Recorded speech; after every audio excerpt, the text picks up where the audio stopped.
किसी भी राह चलते से भी पूछे उत्तर प्रदेश का कि पलटू राम कौन है, तो एक स्वर में जनता बोल रही कि पलटू राम का मतलब ओम प्रकाश राजभर, दारा सिंह चौहान।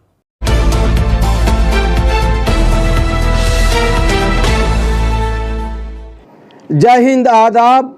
मैं हूं शमीम जराजपुरी और आप देख रहे हैं खबरों नज़र चैनल। सबसे तेज़ और ताज़ा समाचार देखने के लिए बने रहिए हमारे साथ।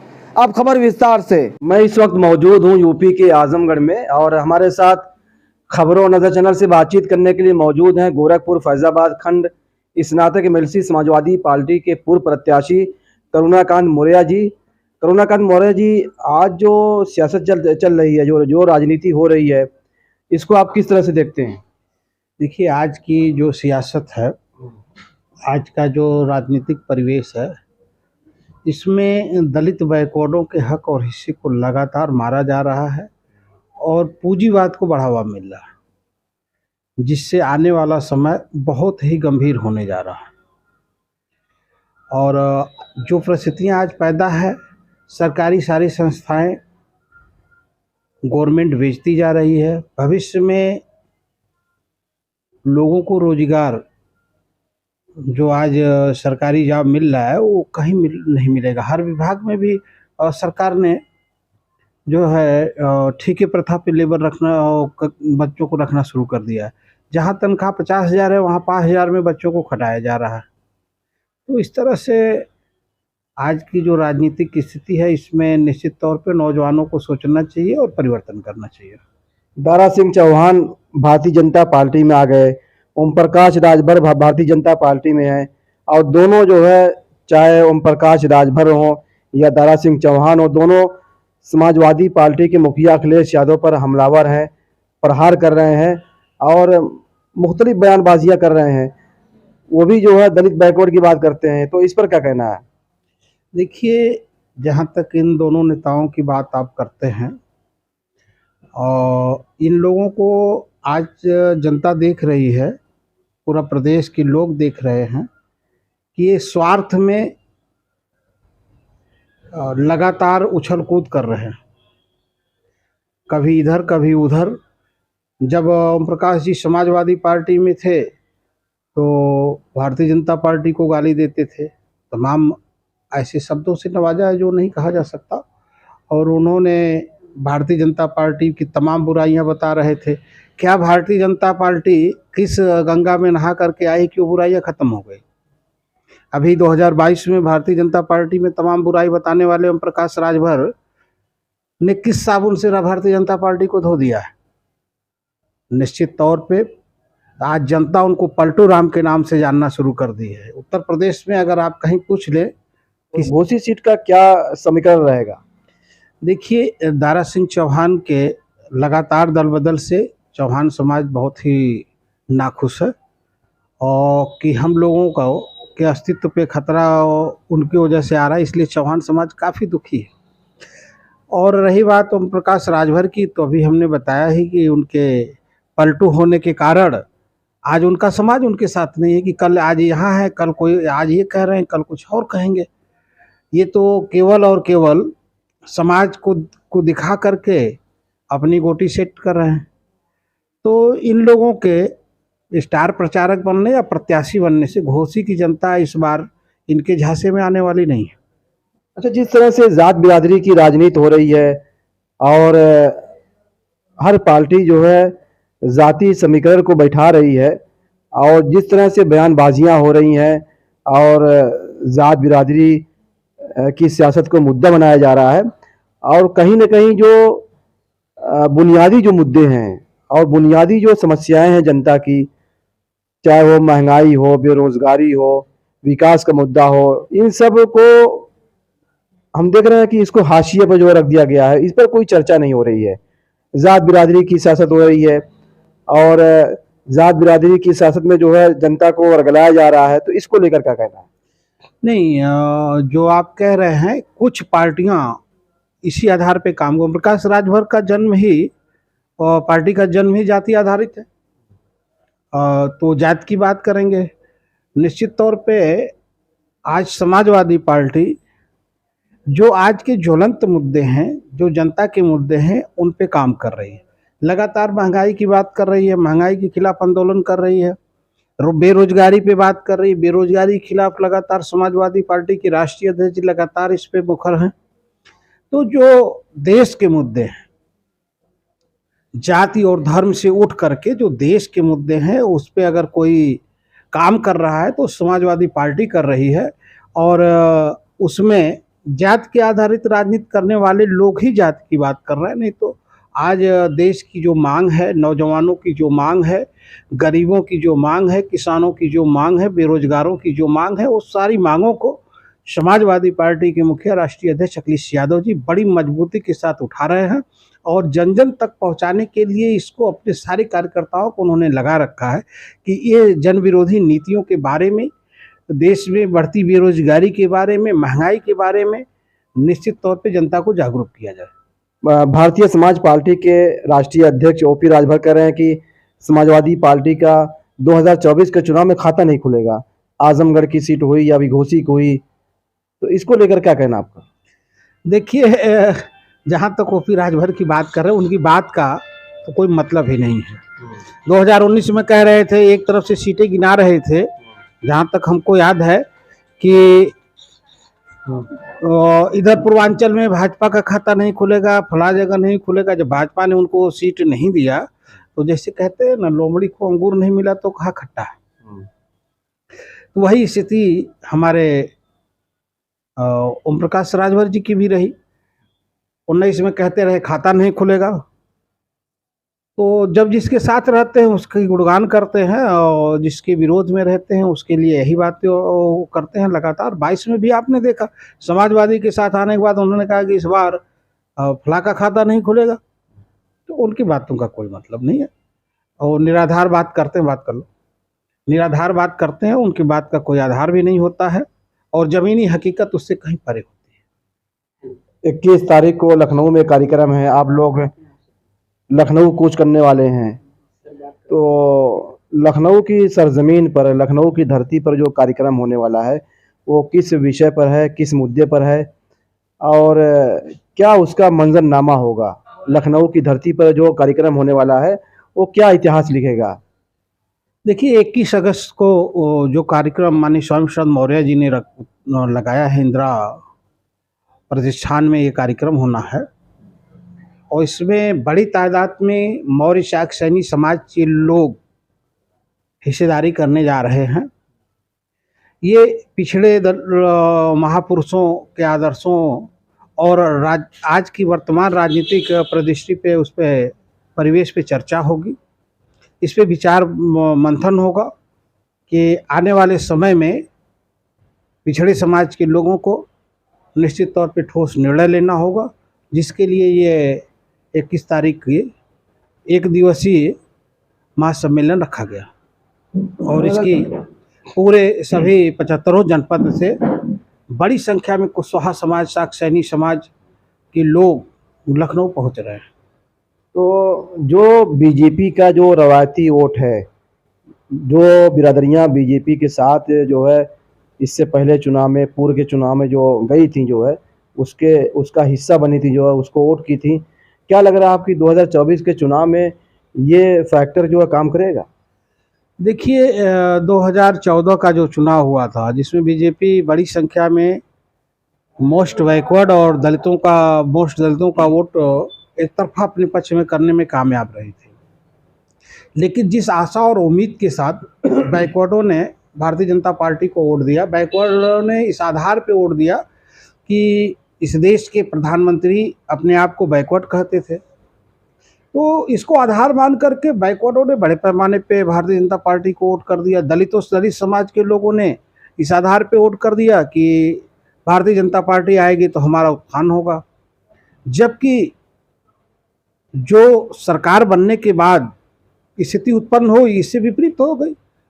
बैकवर्ड कहने वाले प्रधानमंत्री अगर केंद्र में जो आईएएस बनाया जाता है, सचिव बनाए जाते हैं, उसमें एक भी बैकवर्ड का प्रतिनिधित्व नहीं किया गया। एक 340 लोगों को केंद्र सरकार ने डायरेक्ट बनाया, एक भी बैकवर्ड का प्रतिनिधि नहीं है।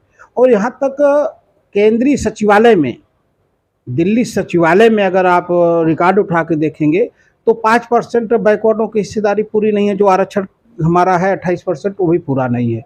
अगर ये बैकवर्ड के प्रधानमंत्री जो बनाए गए थे, बनने अपने आप को फर्जी बैकवर्ड बने कि हम बैकवर्ड हैं, इस आधार पर इस देश के बैकवर्डों ने वोट दिया, तो इन्होंने कहीं पे भी बैकलॉग ला करके, जैसे उत्तर प्रदेश में कभी मायावती जी की सरकार थी तो उन्होंने बैकलॉग ला करके जो भी रिक्तियाँ थी उनको भरने का काम किया। तो निश्चित तौर पे जब केंद्र में ये बैकवर्ड के नाम पे आए तो एक भी बैकलॉग के तहत इन्होंने बैकवर्डों की भर्ती नहीं की, कहीं भी बैकवर्ड हित में ये खड़े नहीं हुए, और बैकवर्डों को मिलने वाला आरक्षण भी इन्होंने प्रभावहीन करना शुरू कर दिया। जब आपने सरकारी निगमों को बेचना शुरू कर दिया, सरकारी संस्थानों को बेचना शुरू किया, तो निश्चित तौर पे हमारे जो आरक्षण है उस पर कुठाराघात किया। निजी संस्थानों में हमें कोई आरक्षण नहीं मिलता। भारतीय जनता पार्टी तो आंकड़े दे रही है, सरकार तो आंकड़े दे रही है नौकरी के और रोजगार के, आरक्षण के जो है, तो आपको क्या लग रहा है कि जो दलित बैकवर्ड है उनको जो हक अधिकार मिलना चाहिए, जो आरक्षण मिलना चाहिए, वो मारा गया, वो छीना गया है? अभी मैं पार्लियामेंट में प्रधानमंत्री जी के वक्तव्य को सुना था, अभी पिछली जो सत्र चल रहा था, उन्होंने कहा कि इस देश में इतने लाख ऑटो खरीदे गए, इतने लोग रोजगार पाए, तो इतने ट्रक बिके, कमर्शियल व्हीकल बिके, इतने लोगों को रोजगार मिला। तो मैं प्रधानमंत्री जी से पूछना चाहता हूं कि उसमें केंद्र अंश कितना है, केंद्र का अंश कितना है कि आपने उन बेरोजगारों को कमर्शियल व्हीकल खरीदने में आपने कितनी मदद की कि वो रोजगार पाए। तो आज जो MBA करके जो है तमाम डिग्रियां लेकर के वो ट्रक खरीद रहा है, ऑटो खरीद रहा है, ये शर्म की बात है कि स्वाभिमान की बात है, गर्व की बात है? वो पार्लियामेंट में बोल रहे हैं इतने लोग ऑटो खरीद लिए और रोजगार पा गए। ये तो शर्म की बात है कि हमारा पढ़ा लिखा नौजवान ऑटो खरीद चलाने पे मजबूर हो रहा है। MBA करके तमाम मास्टर डिग्री रख करके लोग टेम्पू चला रहे हैं, तो और इस देश के प्रधानमंत्री उसकी बात कर रहे हैं कि हम इतने लोग टेम्पू खरीद लिए, इतने लोग कमर्शियल व्हीकल खरीद लिए, इतने लोग बस चला रहे हैं। अरे आप ये बताइए कि आपने कितने रोजगार सृजन किया, आपने किस विभाग में कितने लोगों की भर्ती किया है, आपने नई नौकरी कौन सी सृजित की है, एक का नाम आप नहीं बता सकते हैं। तो निश्चित तौर पे ये सरकार, अभी हमारी वो बात पूरी नहीं हो पाई थी कि बैकवर्डों के नाम पे जो इन्होंने सरकार बनाई, लेकिन बैकवर्डों के साथ ही छल किया, कपट किया। तो जो हमारे नौजवान हैं, पढ़े लिखे लोग हैं, जो 2014 से 24 तक जो 10 साल का समय बीता है, जो हाई स्कूल में था और जो इंटर में था, जो वोट देने के काबिल हो पाया था, जो डिग्री कॉलेज में गया था, तो जो डिग्री कॉलेज के छात्र उस समय वोट देने के काबिल थे, वो उत्साह था कि हम मोदी को बनाएंगे, हमें रोजगार मिलेगा। आज 10 साल बीत गया, उनको एक भी रोजगार नहीं मिल रहा है। तो सारे के सारे नौजवान दलितों के, बैकवर्डों के, इनकी नीतियों से त्रस्त हो चुके हैं। और इस चुनाव में 24 में चाहे वो जाति कोई हो, ये जाति फैक्टर इस बार नहीं चलेगा, और इनके झूठ को सारे लोगों ने समझ लिया है। तो क्या फैक्टर चलेगा? इस बार बेरोजगारी मुद्दा होगा, इस बार महंगाई मुद्दा होगा, ये जो जन समस्याओं के मुद्दे हैं, जो जनता किसानों का मुद्दा होगा। खाद इतनी महंगी हो गई, आप देखिए हमारे पूरे पूर्वांचल में सूखा पड़ा हुआ है, धान की रुपाई हो नहीं पाई है, ट्यूबवेल से किसान धान को अब बचा नहीं पाएगा। लेकिन ये उत्तर प्रदेश की सरकार सूखा क्षेत्र घोषित नहीं कर रही है, तो ये किसानों की बर्बादी ही है। अब तक तो अगस्त आ गया, अगस्त खत्म होने जा रहा है, आज 17 तारीख हो गई। 17 अगस्त तक अगर बारिश नहीं हुई तो निश्चित तौर पे धान की बुआई और अन्य फसलों की जो बुआई होती है, जो बोया भी गया है, तमाम खेत तो किसानों के खाली पड़े हैं, क्योंकि ट्यूबवेल की बस की बात नहीं है कि धान की खेती हो पाए। अन्य फसल भी नहीं बुआई हो पाई चूँकि कारण समय से बारिश नहीं हुई। तो अब तक किसानों का जो हक है, इन्हें सूखा घोषित करना चाहिए, सूखा घोषित नहीं कर रहा। और केंद्र और राज्य मिला करके तमाम उद्योगपतियों का पैसा इन्होंने माफ़ किया। अच्छा ये बताइए, उत्तर प्रदेश के जो हमारे ट्यूबवेल किसान हैं, जिनके पास बिजली के कनेक्शन है, ट्यूबवेल हैं, उनके अगर 2-4-10 करोड़ उत्तर प्रदेश में बकाया है तो उसको ये सरकार माफ़ नहीं कर पाई। तो हम बात करते हैं किसान भारतीय हित की। जनता पार्टी तो कह रहे हैं कि जो नया गठबंधन बना है ये बिखर जाएगा, इसका कहीं अता पता नहीं रहेगा। देखिए, आप 40 दलों के साथ गठबंधन बना करके कहते हैं हम अकेले हैं। भाई, एनडीए भी 40 दलों का, 28 दलों का, 30 दलों का इस तरह से गठबंधन रहा है उनका, आज भी है। वो कहते हैं हम अकेले हैं, और सामने अगर इंडिया बन रही है उसको कहते हैं कि ये गठबंधन चलेगा नहीं, ये अपनी गारंटी ले, दूसरे की गारंटी वो न ले। यानी जो दलित बैकवर्ड है वो अपना हक अधिकार आरक्षण जो है लेने के लिए तैयार हो गया है। निश्चित तौर पे कब तक आप बरगलाएंगे? आज शिक्षा महंगी होती जा रही है, रोजगार नहीं है। आज हमको, हमारे बच्चे को एमबीबीएस कराना है तो एक सामान्य परिवार का कोई भी मध्यम वर्गीय एमबीबीएस नहीं करा सकता। जो गरीबी रेखा से नीचे है वो तो सोच नहीं सकता। और तमाम शिक्षा महंगी होती जा रही है, तो गरीब के बच्चे रोजगार पढ़ लिख के किसी तरह पढ़ लिख लिए तो रोजगार नहीं पा तो रहा। आप भी लखनऊ जा रहे हैं, हाँ, क्या तैयारी है? 21 तारीख को आजमगढ़ से लगभग 2000 की संख्या में लोग निकल रहे हैं और लखनऊ पहुंचेंगे। तो 2000 की संख्या में सिर्फ आप लोगों को लेके जा रहे हैं कि पूरे जिले से लोग जा रहे हैं? ये, हाँ, कोई किसी को ले नहीं जा रहा है, ये समाज, सुहास समाज स्वेच्छा से जा रहा है। सारे लोग अपनी स्वेच्छा से जा रहे हैं क्योंकि सब में उत्साह है, क्योंकि कार्यक्रम के मुख्यमंत्री अखिलेश यादव जी हैं और ऑर्गेनाइजेशन करने वाले सौम्यप्रसाद मौर्य जी हैं। तो इसका एक हमारे समाज में बड़ा प्रभाव पड़ रहा है कि हम लोग राष्ट्रीय समाजवादी पार्टी के राष्ट्रीय अध्यक्ष अखिलेश यादव जी को सुनेंगे, और हमारे जो इस देश के शेरे भारत स्वामी प्रसाद मौर्य की गर्जना को भी सुनेंगे।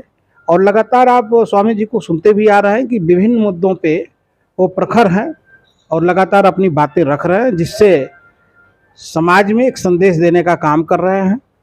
उन्होंने तमाम मुद्दों को रखा है और इस देश में उनके रखे मुद्दों पर बहस भी हो रही है, और कोई भी उन्हें जो है उनके मुद्दे जो बातें वो रख रहे हैं उनको काट नहीं पा रहा। इस तरह से स्वामी प्रसाद मौर्य बहुत मुखर होकर जो है काशीराम और डॉक्टर बी.आर. अम्बेडकर और गौतम बुद्ध की बात कर रहे हैं, तो इसको लेकर क्या कहना है?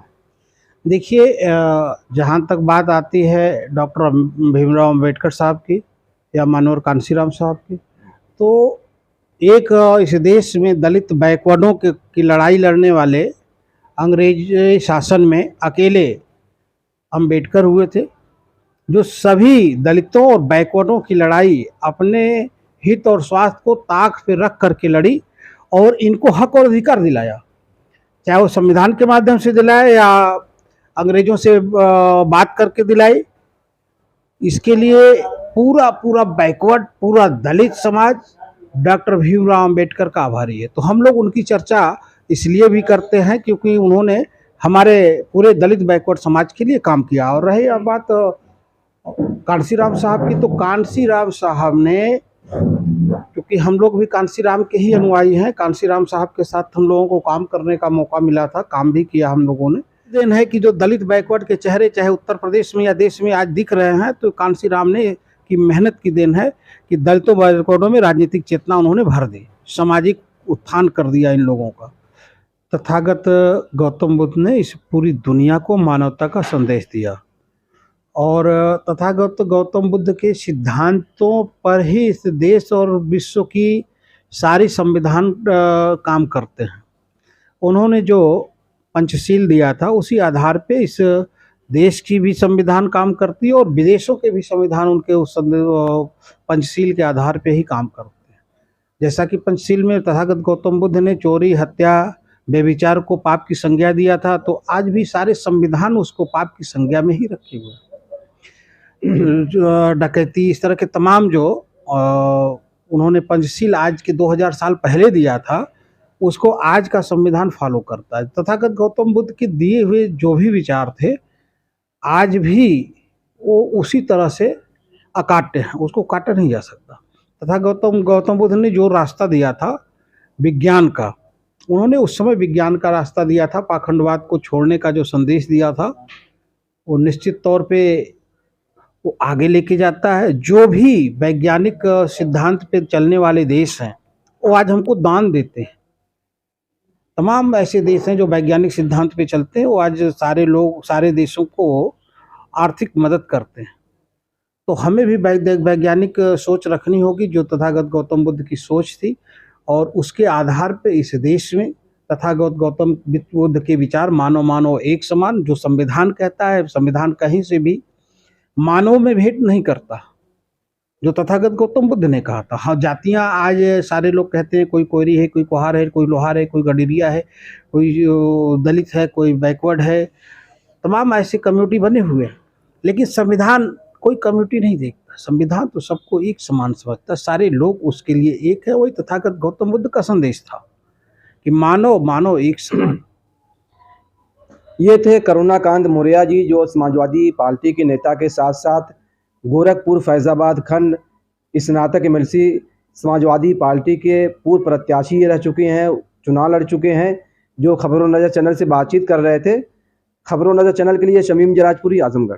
ताज़ा और तमाम खबरों को देखने के लिए हमारे चैनल को सब्सक्राइब करें। वीडियो पसंद आए तो लाइक और शेयर करें। खबर और विज्ञापन के लिए संपर्क करें।